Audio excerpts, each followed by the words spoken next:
You're listening to FitPro Sessions with Parallel Coaching, Season 4, Episode 3. Hi, I'm Neil Bergman. In today's podcast, Hayley and I are talking all about COPD and asthma, so stay tuned.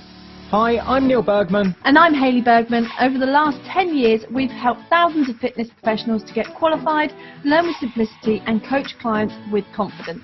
We're the first to say that learning and being a FitPro doesn't have to be hard work, and that with the right structure, support and resources, you can become a confident and knowledgeable fitness professional that is dedicated to more. So how do you learn, qualify and kickstart as a FitPro?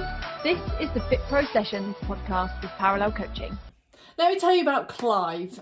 When I first met Clive, it was an October wintry day. A bit like today, to be honest. A bit like today. Rainy and damp. But I was working at Exercise referral gym that I'd set up inside a retirement village. But Clive was an outsider to the retirement village coming in. An outsider? And it was, yeah, he didn't live there. So just to add a bit of context, so there would be, how many residents were in the retirement village? I think about 500 residents. Cool, and then there's the exercise referral gym practice inside the retirement village, and then clients from the outside world would come in. The outsiders. Yeah, exactly. They could come in and join the gym as well. Cool. Now, this is the first time I'd met Clive, and I'd spoken to him on the phone, and I knew that he had COPD. Yeah. He was booked in for a midday appointment. Can I pause you there? What does COPD stand for? Chronic obstructive pulmonary disorder. Cool. So, to add some context, we're talking about respiratory conditions today. We did it last week. Yeah, I just thought, let's go straight in with a story and actually not tell everybody what we're talking about. It's all about respiratory conditions, which is COPD and asthma. Yes. Cool. So I knew that Clive. You may continue. I knew that Clive had COPD, and that's partly why he was joining the gym, so he could get fitter and healthier and also meet some people as well. But he had to drive to the gym and then park up and then come in. He had an appointment for midday. Now, midday came around. I was like, still no Clive. 12:05, still no Clive. 12:10? Still no Clive. 12? Still no Clive. He rocked it up at 1, so 35 minutes late. And he was out of breath. He was really laboured breathing. He looked exhausted. He looked like he'd just done his workout, to be honest. And also it had been raining a bit as well, so a little bit damp. So not the best turnout, to be honest. I bet he was a bit down in the dumps, to be honest. Yeah, and he basically explained that the reason why he was late was that he was here on time, but he had to park the other side of the car park. And it's not that far. I'm going to say, including the walk across the car park and a walk round to the gym, probably 100 metres maximum. Cool. But that took him his 35 minutes that it took to get to me. And when through talking about this... I would like to work out his marathon time from that. I don't think Clive had a marathon in him. Fair enough. But when I was talking about this is my first experience of COPD as well. Not only my first experience of working with Clive, but first experience of severe COPD. And he is top end in terms of how he struggles. Yeah.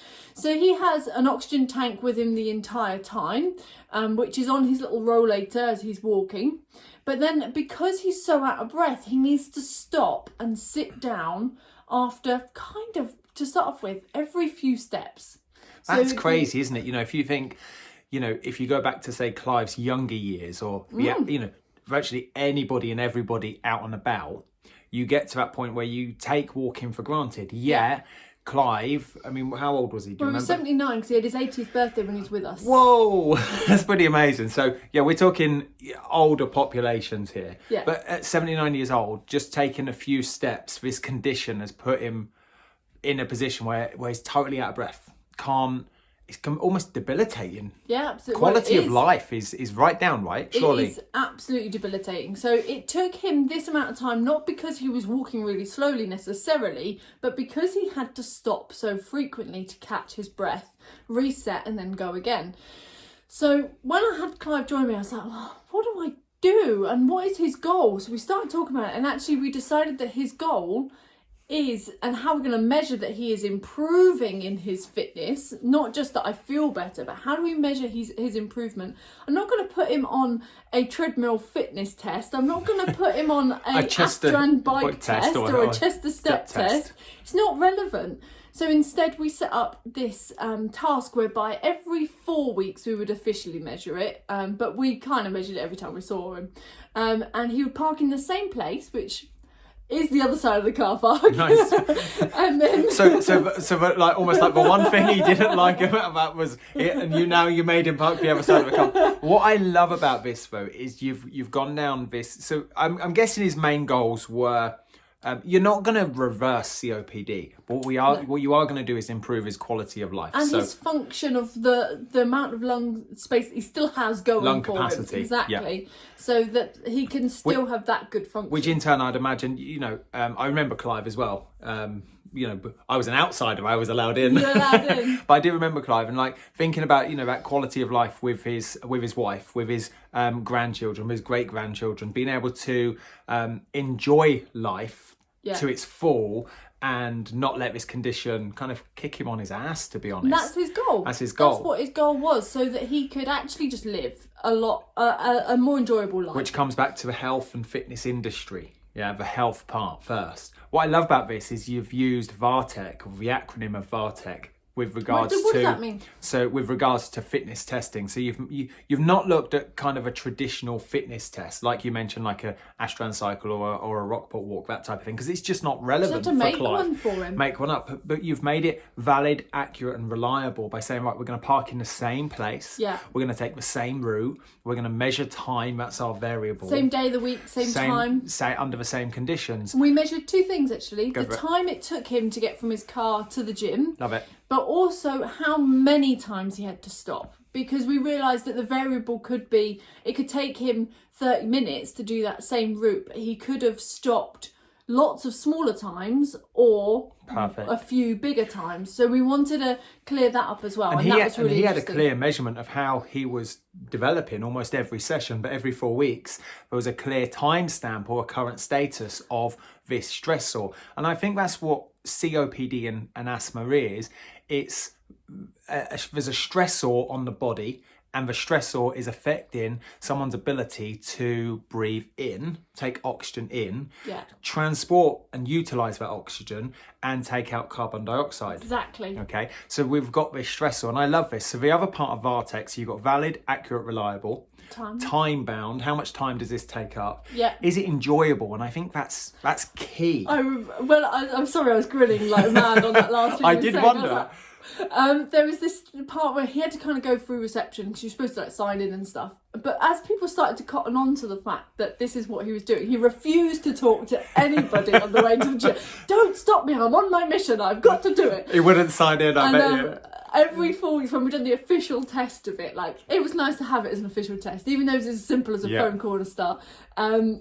I remember the applause from the reception. And, like, everyone was like cheering him on. He loved it. Which is, I bet that was loved kind of like his London Marathon finisher, to be honest. Exactly. Completely amazing. He loved it. Absolutely loved it. He is enjoyable, and then C, the last part of VARTEC is what's for cost. So there's two parts to cost. What's the actual pound cost? Yeah, which for Clive nothing. Was nothing, because it didn't cost you anything. You didn't need to have any kit. You didn't need to go and buy anything like a tape measure, for example. No, but you could just but time then him. More so, what's the cost physiologically and psychologically?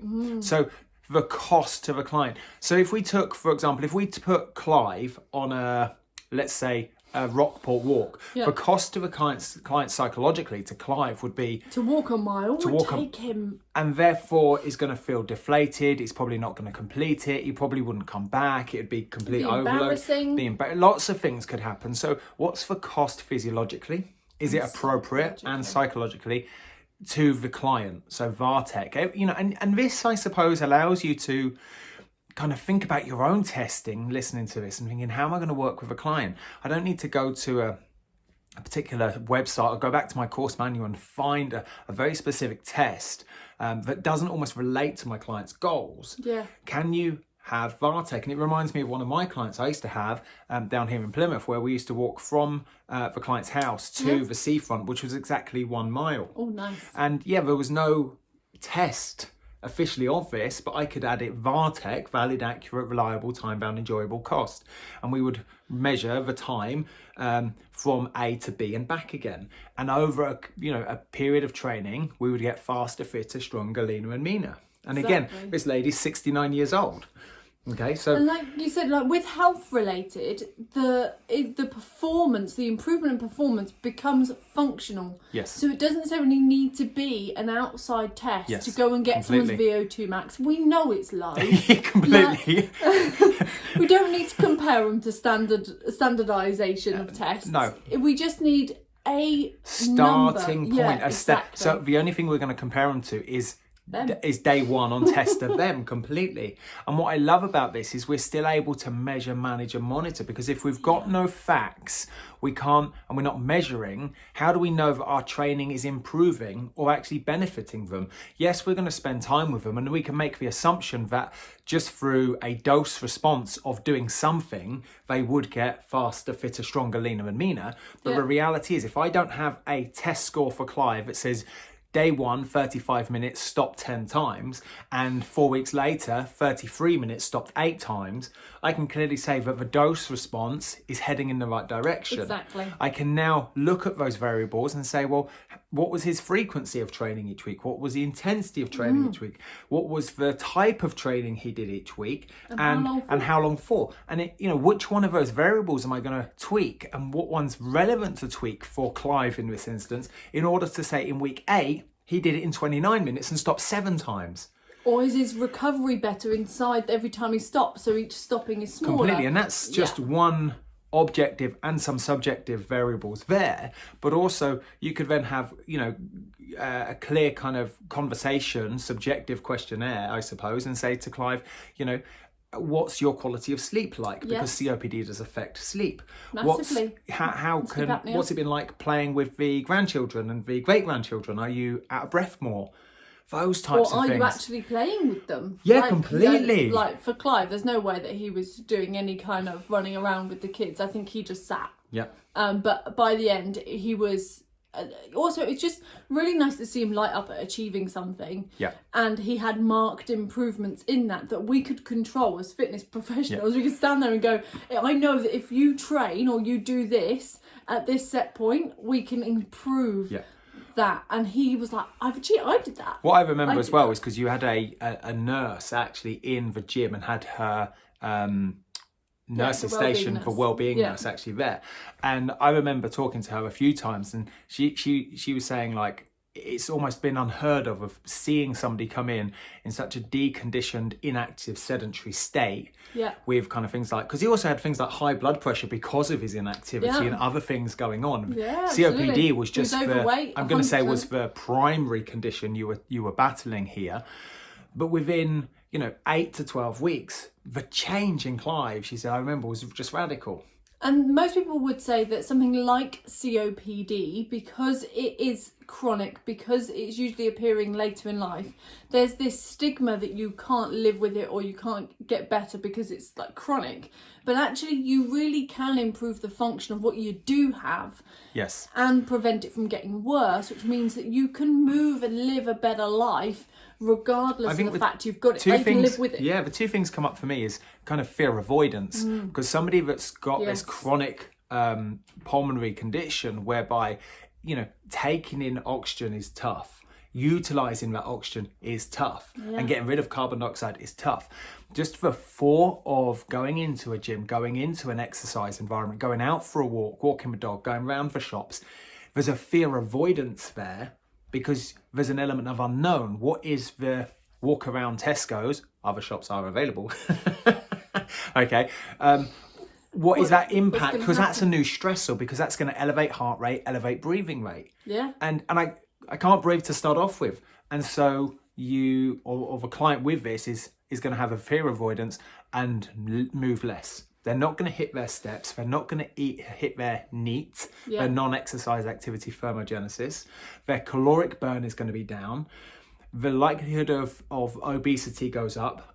lower back pain goes up, falls prevention, falling over. This age, The for knock-on Clive, effect. the knock-on effect is huge. So And also knee replacement, hip replacement, the fear mental of health. being out of breath was something really, like, not just with Clive, but a lot of the asthma clients I've worked with and other COPD clients, whereby they'd always been so scared of being out of breath that they never allowed themselves, they saw it as a bad thing, so they never allowed themselves to get to any kind of intensity, which meant that they would just sit down, which doesn't progress any kind of fitness no matter what they're doing. Yeah. So it's that education around what is safe to go to in terms of their own RPE or percentage heart rate. So you can push it a little bit more safely and effectively to progress. As we were planning this and you were going through some bits and you were plucking things from the exercise referral manual and notes that you've taken, you got some pretty scary stats, I'll be honest. So over to you on those. Yeah, well, as we're with COPD, I think we start there, right? Yeah. Yeah, go for it. Yeah.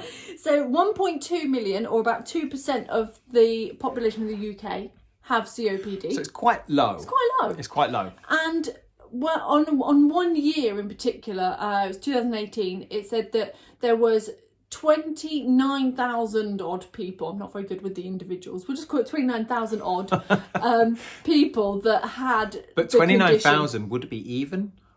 Yeah. 29,000. And some other little numbers. Yeah, but That's what I meant. okay.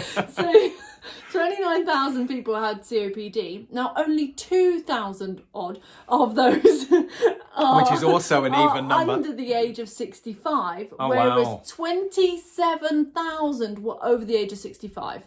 Wow. So it's a really attributed to being older, and that's because of the stacking of stressors in our body lead to this moment. And also those that have asthma are more likely to develop COPD as they get older. I think if you look at any one of the conditions within exercise referral or any condition within life, it's because of a stressor on the body. Yeah. Okay. And when we're talking about stressors, we're talking about food, alcohol, cigarettes, smoke, drugs, work, other people. Yeah, not moving. Everything. Us now, we're stressing you through you listening. Yeah. Everything you take in through all of your all sensory information is all a stressor. Is all a stressor. And everything we do is a stressor. Completely. And I think those stressors add up over time. So, you know. And that's why it's been on the increase. So over literally 27% increase from 1 year to the next in 2018. That's crazy. That's a massive increase. And they couldn't attribute it to anything particular. They're like, maybe more that were undiagnosed suddenly got diagnosed. But the fact that we've seen the trend for, say, obesity and every other condition going up, we spoke about it with cardiovascular conditions last time. There's not a cause and effect relationship here, but we're seeing a correlation. So completely. as that correlation is increasing, it's those stressors, like you're saying, that's causing a mixture of all of them from a health related point of view. Can you give any more of an overview of what COPD is, what's actually happening, why somebody ends up on a machine whereby something external is helping them breathe? So there's two different types, there's loads of different types of conditions that fall under COPD, so it's an umbrella heading. Okay. The main two you'll come across is emphysema and bronchitis, chronic bronchitis. One of those, emphysema, affects the alveoli, so these are the little air sacs. So those little air sacs are damaged and or they are inflamed, which means that they're not working properly. And this affects a certain number of those alveoli. Now that can increase to more alveoli over time being damaged, or each one just becoming more damaged. Okay. So less functional. Does that make sense? Yeah, it does, yeah. Which is what we're working for when we're doing fitness with somebody that has emphysema. You're looking at being able to maximise what they do have. Completely. When we're talking about respiratory, we're going to talk about asthma shortly, but we're talking about someone's lung capacity and lung function, lung efficiency. So if you had 100% lung capacity, part COPD is affecting, let's just have an arbitrary number of 80%. Exercise, what we're saying is, how do we utilise the remaining 20% How do we maximise that? And maximise that? Cool. Yeah, nice. Whereas chronic bronchitis, you might hear of like bronchitis, like kids get bronchitis, things like that.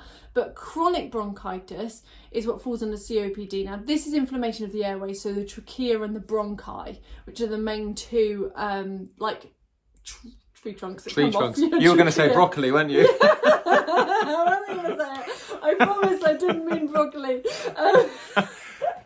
Neil's always having to go at my weird little analogy. I never have a go at you. That's wrong. I just love it. I love it because what also you do is you make learning really fun. Like if we can have a giggle, it's the broccoli stem. It's the broccoli, exactly, completely. And it's the airways. Completely, I love it. I love it completely. In bronchitis, it's the airways that are getting inflamed rather than the alveoli. So, but they have a very similar effect in the fact that you're limited by the oxygen you can take in and use effectively. So that's why part of the treatment process becomes, at later stages, oxygen. Now that might only be for a certain amount of time each day, like maybe they just need like an infusion of it for a few hours whilst they're sat down at home. Or they could be on it all the time. Or they could be on it all the time, like Clive. And so, depending on what stage somebody has or experiences COPD will determine obviously their treatment course. So they're going to be under the heading of maybe a consultant, maybe they're going to be under the heading of a nurse or certainly the GP. And I think this is where you've got to have a really good working relationship or networking, whereby you've got clear dialogue, clear communication, and it's a client-centered approach. And I know in fitness or in the health and in education, we talk about the client-centered approach, but this is this is where it needs to be there. We need to go, right, what do I need to do as a FitPro to really benefit them health-wise? And what's the medical world really doing as the medical to benefit them health-wise? Yeah. And it's how the two come together. Completely. That's kind of what I was trying to say. Yeah, I could see your hand. I know, I couldn't quite get my words out. The combining of both. Completely, because at the end of the day, this is a condition whereby their medication is.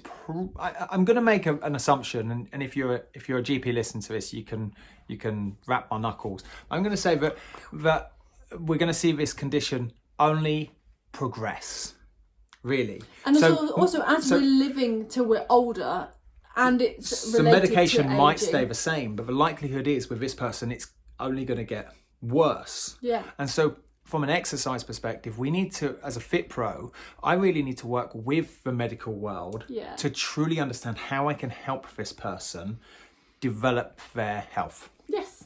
Cool. Yeah, exactly that. And they might be on a mixture of different medications and things, which we need to know And that's about. where actually I wanted to go, because every medication comes with guidance of what you can and can't do as an exercise professional. Yes. We can't just say, okay, you're on and that. Side effects. And side effects. You can't just say, well, the client's on his medication, well, let's continue doing what I normally do. We've now got to dive deep into, I've got this, oh God, I can't remember. It's on the tip of my tongue. I'm actually looking at it. Medicine and drugs book. It's down here. I'm actually staring at it. Yeah. Basically, for what of a better word, it's a dictionary of all the different medications. Completely. There we go. You can work through it in alphabetical order. You can just go, cool, I'm going straight to Ramaprop, done. Completely. I'm going straight to bronchodilator. So when a client comes through with a condition and they show me their medication, which is on like consultation 1 or 2, I can immediately go to this dictionary, this encyclopedia, and go, okay, so that's the name of the medication. I can't pronounce it. It's a battered book, that isn't it's hugely a battered book. Yeah. And then it tells me what I can do, what I can't do, guidance, side effects, types of advice I could give. It's got places I could go for more information, and it really is kind of the first place I head towards, because I can't take my understanding of health and fitness or training or nutrition or guidance or advice I would give for granted anymore, because I've got the medical world involved. I've got a medication involved. I don't know how that's going to impact the client once I put exercise in as kind of a next dose. Like, for example, a bronchodilator. These are like the normal blue inhalers that you see people have. They have COPD or asthma. Yep. But those bronchodilators, their job is to literally dilate the airways, which, if they're inflamed, would then allow more air in. That's their job. Yep. But the side effects of that, people think, well, I could just puff away all the time and it'll be absolutely fine. The side effects include things like shaking of hands. They include things like problems with weight gain. They include so many different little side effects. Yeah. But like, just take the shaking of hands. How does that affect how you hold a dumbbell? How does that affect how you're taking a drink during a rest time? How does that affect how they hold their rollator if they're using that? For an older pop, yeah, completely. Exactly. How But does also, it relate? if someone's shaking the hand, they could appear nervous. So now if somebody's appearing nervous and I've not had this clear communication with them and I don't know that the shaking of hand is a side effect, then there may be some conversations. You might think it's something else. I might think it's something else. But also, I've now got a clear sign and symptom that if somebody's shaking their hand and has this condition and has been puffing away on their medication or, a lot, now I've got clear symptoms or signs, rather, that are coming through. Physiologically, I can see what's going on and their body's reacting to this. And if they want to reduce those side effects, they need to reduce how many puffs they take, and in order to do that, they need to be fitter and stronger So and it leaner really and leaner. allows me to work with them from a physical perspective as well as a mindset, psychological So, like, that behaviour perspective. Behaviour change. The benefit of being able to have less medication is that you have less side effects. Wow. That works, doesn't it? It is. It does completely. So I know we've spoken a lot about COPD. Well, I was going to talk about asthma because I've had, if you've listened to a number of our other FitPro sessions, you'll know that I've worked heavily down here in Plymouth in a boot camp and one-to-one perspective with guys, specifically guys between 30 and 50, 55 years old.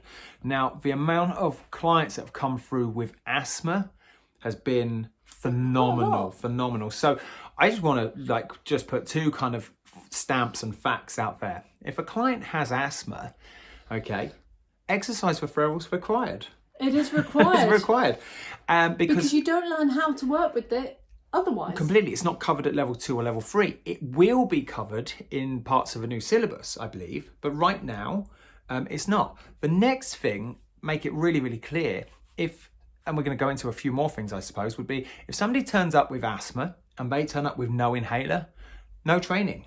And the amount of guys that I've reminded, no puffer, no training. The amount of guys that I messaged the night before and say, I don't know, let's just give them a name. Say, hey Phil, in the morning, remember your inhaler.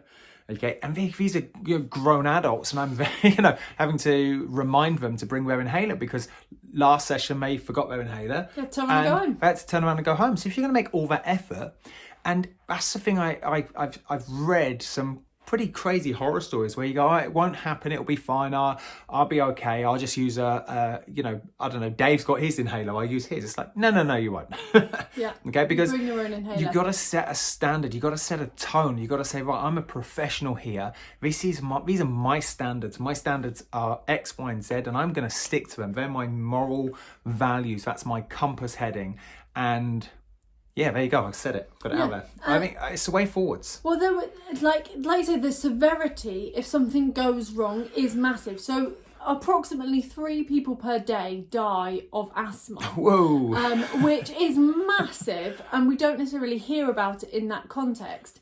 And it's really, really common with kids as well. So this is a big thing to be mindful of. I had asthma, real bad asthma as a kid, and I remember going on a nebulizer a few times.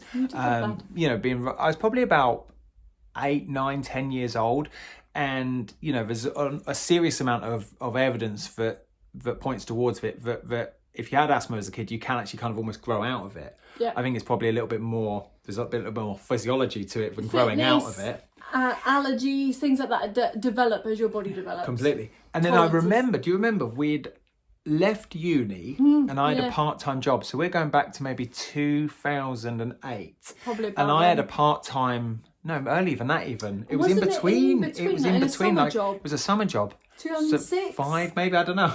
Going back a few years now. So how long we've been 2006, so long we've been together. Is I had a summer job on a builder's yard, and asthma was absolutely fine. And within about 2 or 3 days of working on this builder's yard, I had really bad symptoms of asthma and ended up going to the GP. And they did put me on I got a blue inhaler and a brown inhaler, which mentioned already, which Blue we're going one's the bronchodilator, brown one's your steroid, so that's the preventative use. For stress here, remember we talked about stressors here, was dust. So dust for me, even now, can make me feel quite wheezy. And again, do you remember a couple of years ago when we sorted the garden out, and there's always kind of dust and grit and gravel and soil? And do you remember when I got whatever that machine was that broke up all the dirt? Rollator. No, it's not a rollator. It wasn't a rollator. Do you know everything I mean? And it and it was real dusty, and about for 3 or 4 days rotavator. Rotavator. Quite similar. Yeah, completely. Do you remember like 3 or 4 days after, almost a week after, I was like real heavy wheezing and breathing. Yeah. So a stressor can come in, and it's very individual to that person. For me, it was always dust. Yeah, I think asthma has this kind of, I'm going to say stigma, that's the wrong word, association, but it's to do with pollen. Hay fever, pollen. It's just one of the commonalities. But that's just pollen. Like pollen is just one of many triggers. Yeah, some can be like pet hair, things like that. You can also have obviously exercise-induced asthma A good friend of ours, his what's it called? Trigger. I really can't get my words out. What's that word I'm trying to say? Is mold. Oh yeah. Okay, and literally he goes, well, I know there's mold in a particular before place he can see it, because he's like, my asthma's playing up. Amazing. It's like a mold detector. A mold detector machine. Wheezing, there's mold in this room. But it's crazy how many people are affected and impacted by different triggers. Well, I remember a story that was in the news about a 13-year-old girl that was training at a TA centre, so Territorial Army. Centre. We are rubbish with words today. What a day to film a podcast. Based on a podcast being auditory, what was that word? Hopefully it's entertaining. So she was training at the TA centre, and she had asthma, but she did not have her pump with her. Yeah. She had an asthma attack as a result of the training as an exercise-induced asthma. But when she had her asthma attack, she actually died from it. Wow. Because she didn't have her inhaler, and there was no one around that could kind of get that medication to her. By the time that the ambulance, the reason why it took headlines is because the ambulance went to the wrong TA centre. Yeah. So it was delayed in getting there, which meant that she died as a result of not being able to get enough oxygen in. And going with that, I think that sends me on another story I've just remembered. I used to have another PT client called Nicholas, and he had asthma. And I used to do a lot of my training outside of Milton Keynes, just outside Leighton Buzzard, and use 3 or 4 of the Parkland areas. And I remember. Yeah, completely remember. Yeah. And so I used to use these different venues, and the signal was always quite poor. And I remember real early on when Nick said, his asthma plays up an awful lot, I just thought, if something was to happen, I need to make sure I have signal. Yeah. So part of being a FitPro and really focusing on your client, and if you want the best for your client, then the risk assessment's going to be that's your risk assessment. That's my risk assessment. And so I changed venue. I didn't like the new venue, I'll be honest. But it was perfect for parking, for access, for emergency services, and if you needed for signal. Yeah, completely. So, and did you need it? No, not at all. Perfect. No, not at all. Good news. that's what the risk assessment is there for, and that's what exercise referral is to highlight the potential risks, and then I need to put things in place to manage those risks and reduce and lower the likelihood of it happening, or lower the severity. Having a way of solving it. Yeah, exactly. Completely. Amazing. And so. You mentioned earlier as well about exercise-induced asthma. Let's go back, actually. I want to talk about asthma attacks, what it feels like. I just remember as a kid, it felt like there was a huge giant. I imagine laying in the bed now, and I imagine it's like huge giant just standing on my chest with this huge, big, thick leather belt around my entire torso, pulling on it and jumping. I just remember that, like, not being able to take air in. And it was so scary. I really do remember. Yeah. And she's a kid. And I remember just that journey from the house to the local GP surgery to get on the nebulizer. And it was amazing how quickly that worked, but also calmed you down. Wow. Yeah, I remember Oh, that's crazy. that. Yeah. So and actually it highlights one of the main differences between asthma and COPD. Go for it. Because asthma is prone to attacks, so it's this sharp kind of peak, or I'm having an attack as a Something's result, whereby triggered. I now can't intake the air. You can still can't expel the air. Yeah. You can still take air in, Which is why you got. Yeah. Yeah. But then it's you're already full. If you can't breathe the air out, then you can't get any more back in. It felt like that fight of like, I can take air in, but there's only so much I can take in, and I'm not allowing any out. Exactly. And so, one of the things I suppose within exercise referral and managing a client with asthma is that ability to control intensity, but also control the client's breathing rate. Yeah, and calm them down. And being able to have that real clear, empathetic communication to bring a situation back under control. Yeah. I was partway through saying what the difference was to COPD. Cool, man. Should I hop back to Yeah, go for it. Have a segue. There you go. Hey! Sorry, mate. You right? My brain went down a whole different route. Where did it go? Anthea. No, don't go there. But you did. You did get a little shout out there. I did get a little shout out. So anyway, the main difference between asthma and COPD is that asthma is these like attacks that happen, whereas COPD is chronic and long lasting, so it's ongoing. 24 hours a day. Yeah, for a longer period of But time. that's not to say that asthma isn't there 24 hours a day. It's just that But the that's how they trigger, differentiate. the trigger hasn't set you off, if that makes sense. Yeah, so it's usually like acute little sharp completely. peaks of attacks, whereas chronic, they can feel the effects of that inflammation clock round all the time. And then you mentioned also exercise-induced asthma. Yes. Okay, so I believe this is called EIB, so exercise-induced bronchitis. Is that correct? Bronchial restriction. Bronchial restriction. There we go. As I look at my notes. Completely. And I think, you've hit the nail on the head. You're not expected, I think, even at exercise referral, it doesn't matter who you are, where you're from, or your level of knowledge, or whether you're a doctor, you're not expected to be able to retain all this up in the head. And that's the beauty of having the books, having the notes. Okay, so it is all planned. Yeah. It's just here. Well, with exercise-induced asthma, so many people think, well, that means I can't exercise. Yeah, nail on the And I head. think this is probably Perfect. the main thing to like knock Nip out. in the bud. Yeah, Nip that's in the the bud. one. Yeah. Straight away is that they can exercise 100%. Usually they need a longer warm-up. Well, I'm going to say everybody should be exercising. Like Everyone. there's no It's gonna reason. be worse if you don't, surely. Yeah, but there's no reason why you shouldn't be exercising in the grand scheme of things. Yeah. And I know we're like diehard exercise goers and like we're like fully converted to exercise, but the reality is your body was designed to move. It was designed to move. And you got to be exercising. And you can only improve the function of your lungs if you actually use them. Completely. And so where are we going? I was gonna Exercise-induced asthma. I actually knew somebody that was a triathlete that used to have exercise-induced asthma. So totally able to still hit great performance. But as a result, they've really noticed the difference as to whether they've done a warm-up or not. Wicked. If they Yeah. warmed up Yeah. gradually and increased the intensity gradually, then they didn't have any symptoms. They didn't get an asthma attack. Whereas if they went straight in, like off the start line, ready to go, then they were more likely because of that sharp change in temperature, change in force. But rather also than that gradual. the breathing rate Increases much quicker straight away. completely. And also one of the stressors could be the fact they've gone from on a start line, there's a lot of anxiety and nerves to then performing at your best, which again elevates, it's a stressor, it's an elevation of heart rate, breathing rate. Yeah, that would all relate, wouldn't it? Completely. So an increased or lengthened duration warm-up is absolutely fundamental. Definitely. If somebody is new just to say, exercise yeah. but asthmatic. Yeah.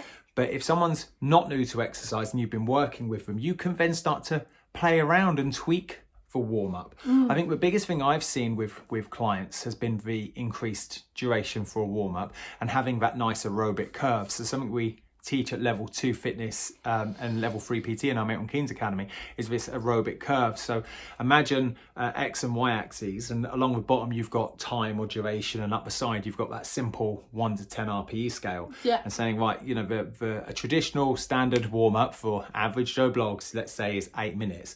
But for this person that's got asthma might now be 12 minutes.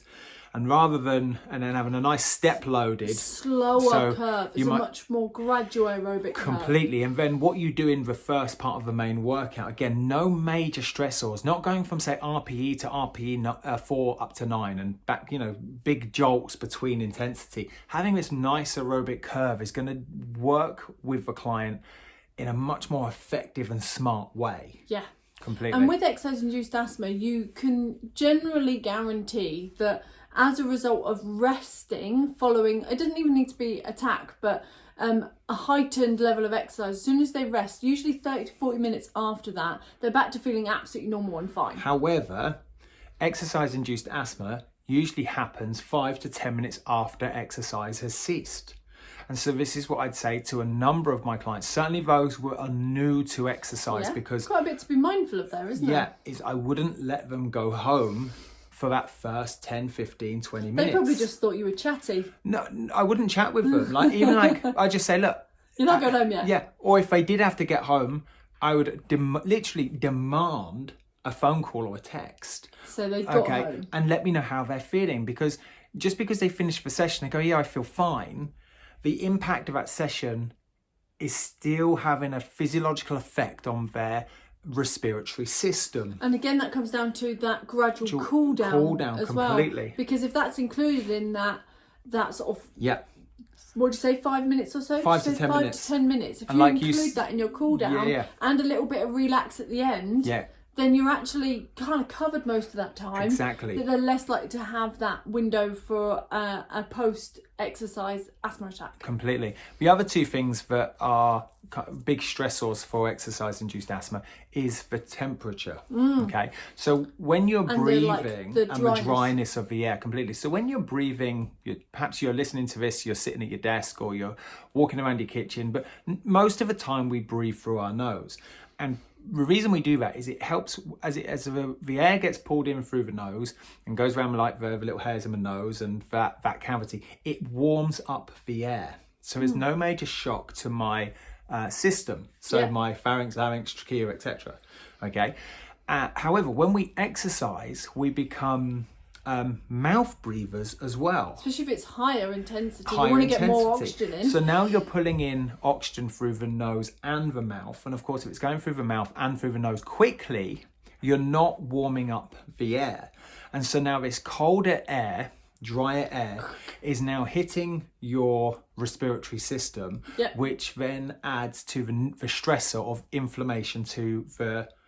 Triggers it instantly. Completely. And you might hear of people saying that they struggle with aircon in particular because this is dry, cold and dry air. Completely. Quite often a lot colder than, say, if you've been outside and you come inside and it's cold in the aircon, or different times of the year, the different seasons can make a difference. So some of the, one of the things I've done a lot of running coaching with clients, and running, I suppose, is one of my main sports that I do. So certain people that have got asthma but don't necessarily have exercise-induced asthma, they do correlate. Okay, is during their warm-up we do a number of drills where we're focused on nasal breathing. Okay, which is it brings the client's attention and mindfulness to controlling their breathing, their breath in and their breath out, in relation to the exercise they're doing. The whole time you're doing that, I was just thinking about how I was breathing. Completely.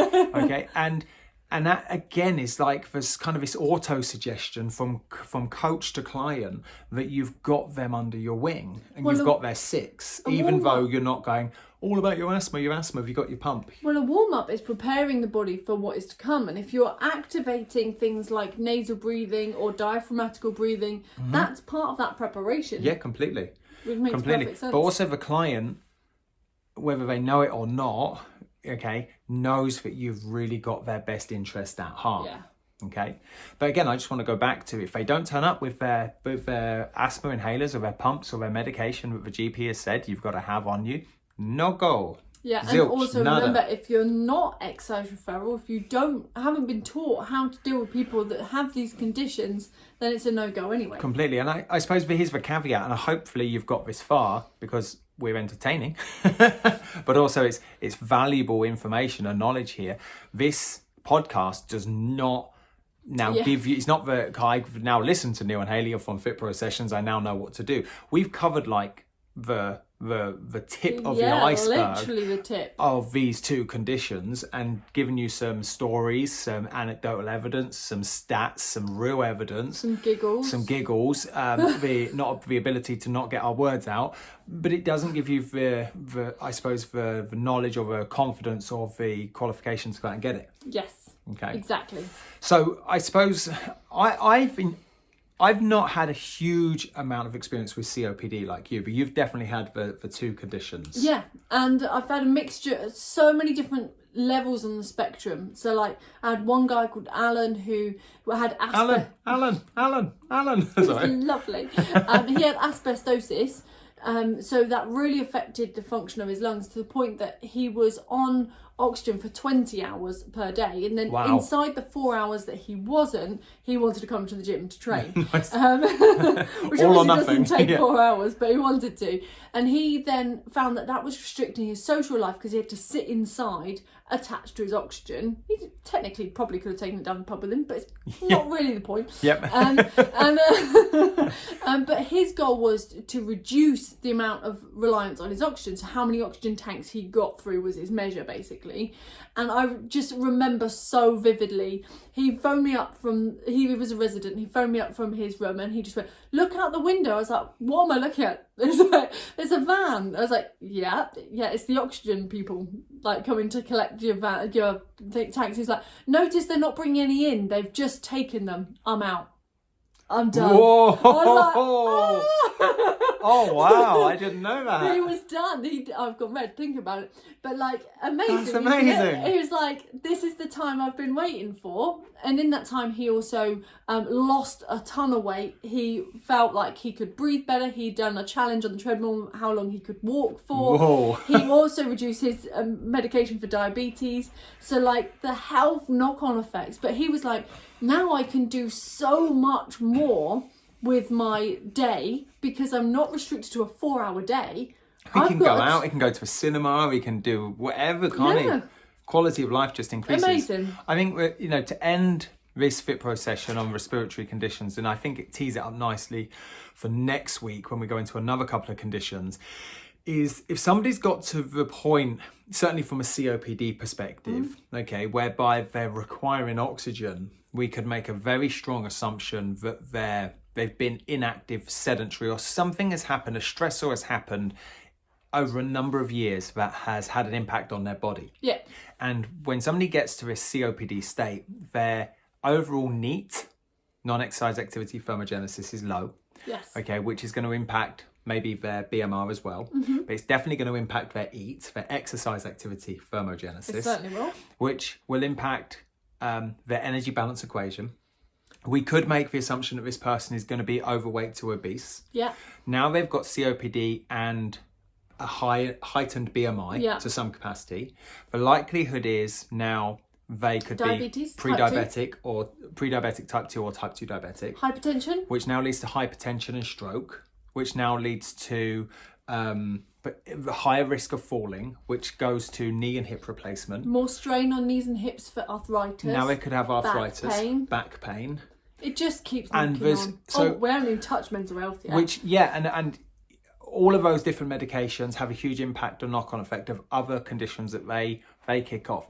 But it goes to mental health. There's this next bit of anxiety, depression, traumatic stress, those types of things.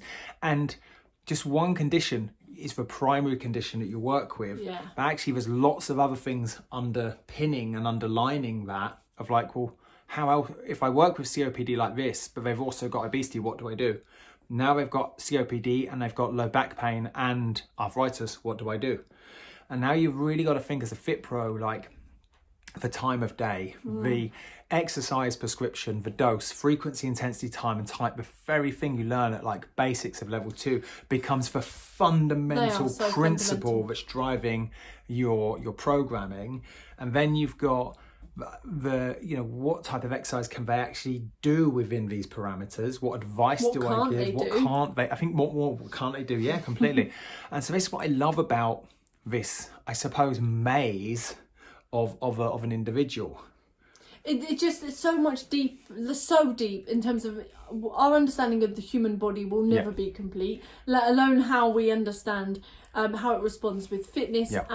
But like, it's so interesting to see how somebody can progress completely, and they can reverse the effect of inactivity, which is one of the biggest causes of all of it. Completely. Completely. So you just swing it the other way around. Inactivity and sedentary lifestyle is actually globally the biggest, I can't get my words out again. Cause, there we go, of many of these conditions compared to all of the other stressors.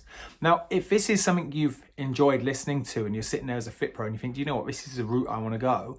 I want to be the expert in obesity. I want to be the specialist in stroke. I want to work with these types of people and really make a difference to clients. Or I'm seeing a lot of my clients in an older population that have asthma, or I live in a rural part of the country and the majority of my clients coming in are older, whatever it might be. Or whether you're inspired to go down this route, we do have an exercise referral qualification. And what I love about this is, Hayley, I'm going to say we're both pretty proficient in exercise referral. We've been doing it well over a decade now. A good amount of time. But your knowledge is phenomenal.